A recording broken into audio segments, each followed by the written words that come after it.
السلام علیکم ناظرین، کیسے ہیں آپ لوگ؟ امید کرتا ہوں کہ اللہ پاک کے کرم سے ٹھیک ہوں گے۔ ناظرین، آج دودھ کے اوپر بات کریں گے، دودھ کو کس ٹائم پینا چاہیے۔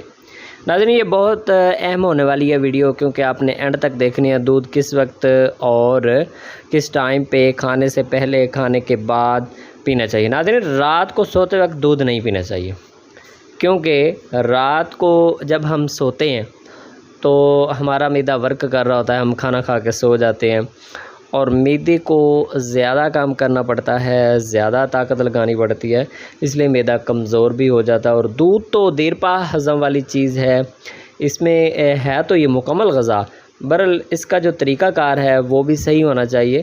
اس لیے دودھ کو آپ استعمال فاسٹ ٹائم، صبح ٹائم کر سکتے ہیں، ناشتے میں لے سکتے ہیں، یا شام 6 بجے لے سکتے ہیں، کیونکہ آپ چل پھر سکیں، اس میں آپ کا دودھ ہضم ہو سکے، ورنہ آپ معدے کی بیماری بھی لگ سکتی ہیں، اور اس میں کافی ساری ایسی بیماریاں جو معدہ سست ہو جائے گا اور پیٹ بڑھ جائے گا۔ اس سے پرہیز کے لیے ہمارے چینل کو سبسکرائب کریں۔ السلام علیکم۔